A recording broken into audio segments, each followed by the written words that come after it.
Hey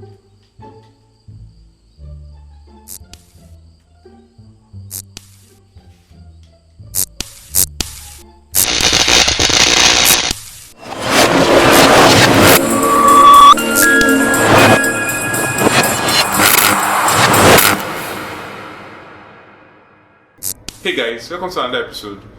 So today I'm not going to have the regular news. I'm just going to talk about something that I kind of noticed last week. I don't know why it was so late, but I just felt I should try to share my views about it. So before we go into what I have for you, I want to remind you guys to subscribe to this channel if you are new here, or if you just watch my videos and I haven't subscribed before. If you are a subscriber, I want you to also hit the bell just beside the subscribe button so you can get notifications of when I post my future videos. Also, I want you guys to comment in the comment section because I would like to interact with you guys because I feel kind of alone sometimes. I want you to like this post and also majorly to share it. So without much fuss, let's move into what we have today. So for just a few days now, I've been wondering whether it made any sense to have a high memory capacity phone now. Like I see most of these companies try to market these phones to us, telling us that, oh, this particular band of the phone, the 512 gig version or the 1 terabyte version is a bit more expensive, or what have you, link maybe a better battery with it or something like that.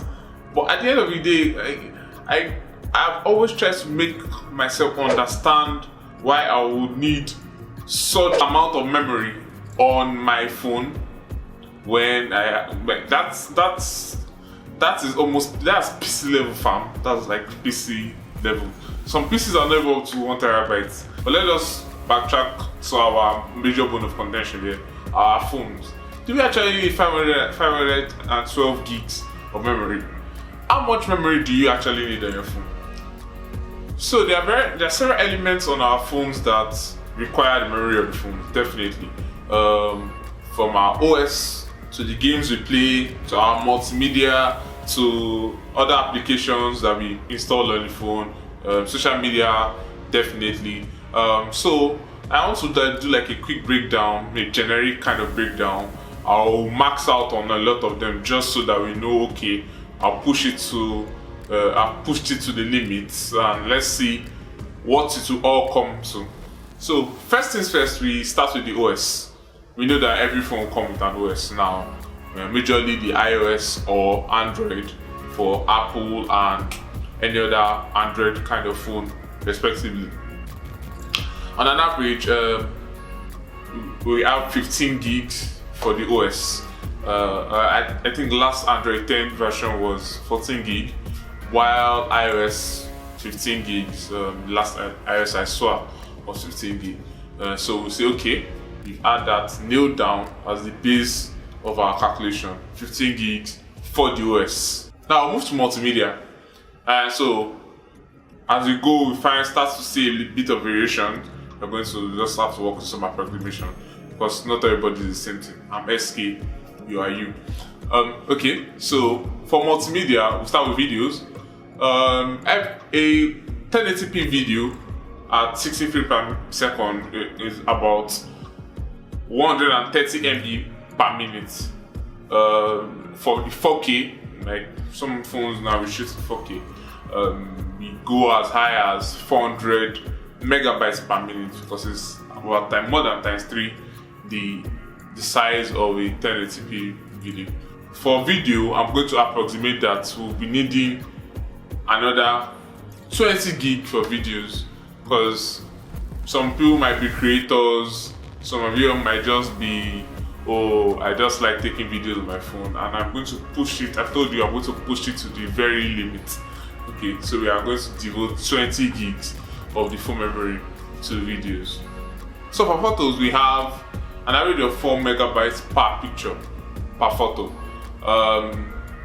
So if you have that, and let's just say we have you take 1,000 pictures on your phone or 2,000 pictures on your phone. That will bring us to 8 gigs out of your phone memory for your pictures.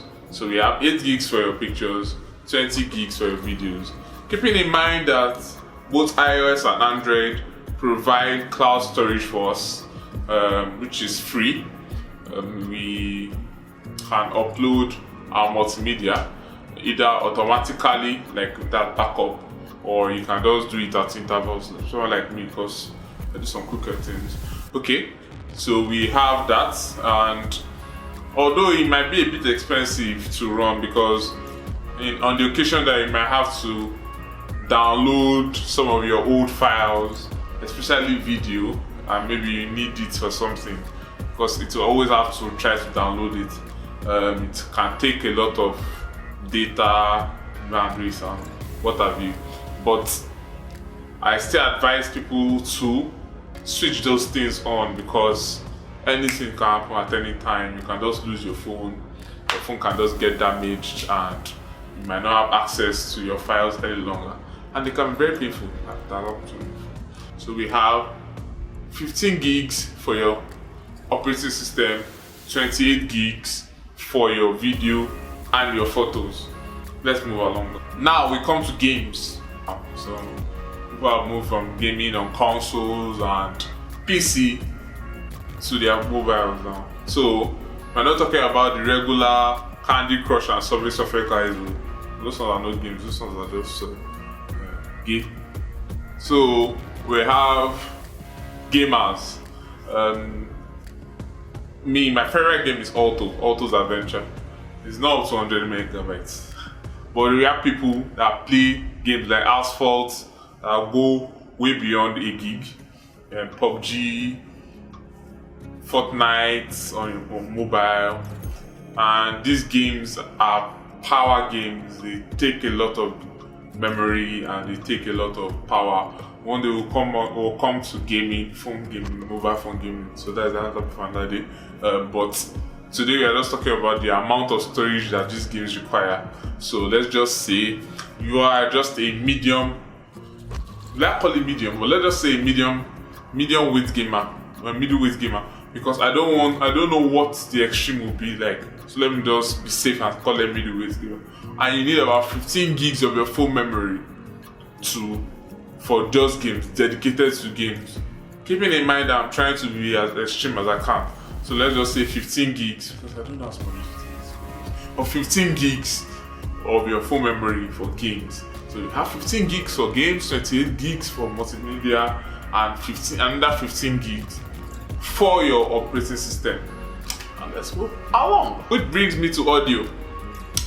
So audio now is not like audio. It's not audio before where we just loaded and downloaded. Audio is very, very diversified now. So we still have the traditional means, which I just described, the downloading and loading it on your memory card or on your phone memory directly. But right now we also have apps like Apple Music, Deezer, Spotify that also carry the weight of downloading in the individual files. So for instance, like me, I like music a lot. So my Deezer app is about, I think, 12 gigs. Yes, it takes about 12 gigs on my phone. So let's just say, so someone like me, just a bit extreme, including your audiobooks and your audiobooks and your podcast and every other thing. Let's just say your audio is going to take under 15 gigs. Yes, under 15 gigs, because I believe that is a bit extreme, but let's just call it 15 gigs too. So you have 15 gigs for your audio. Now we've come to the kind of the easy one, the one where it's very liquid. You can't just put any defined thing. So it's the weight of the other apps on your phone, especially the social media apps, like your WhatsApp, your Instagram, your Twitter. So now we are not talking about the size of the app you downloaded from the Play Store or the Apple Store.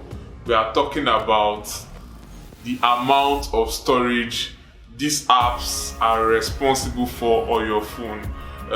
We think, for instance, my WhatsApp is almost getting to 2 gigs because of years and years of backups that I download and all of that. We have Twitter that will have a huge cache to people that are heavy users of Twitter. Instagram is also a king in that, and YouTube. So we have that sphere where we have these other apps is going to be very a lot for every person. So we are going to devote another 10 gigabytes to that kind of scenario, to those apps. So we have 10 gigabytes for other apps. We have 15 gigabytes for audio. We have 28 gigabytes for your multimedia, that's your video and your photos. We have 15 gigabytes for your OS and another 15 gigabytes for your games. Now, as you can see, we have this, and still we are nowhere compared to what these guys are trying to push to us. Like, to me, I just feel like, so what's the deal? Even 256 gigs seems like a fast stretch enough. But why offer 1 terabyte of phone memory to an ordinary, to the everyday consumer? Like, to me, it's just like a like daylight robbery. I don't know, but it doesn't seem to hold any water. Although there may be the rare case of that rare guy that wants to use his phone for God knows what now, because I don't know. And maybe he wants to use his phone as his portable cinema, where you put all your series and all your movies and everything, just like how some people do with their phones or their televisions, something like that. But apart from that rare case of that person, I don't see the need. I don't see why we push the limits on ROM, or that is the memory, internal memory of our phones. Anyways, with these few points of mine, I hope I've been able to convince and not convince you that huge memory size should not be huge memory size. What I mean by huge memory size is the gigantuan 512 gigs, 1 terabyte should not be a factor to consider when you are getting a phone. And I'm going to, because of this, I'm going to go into other things that people see as something like megapixels or something like that. Yes, I'm coming for that. So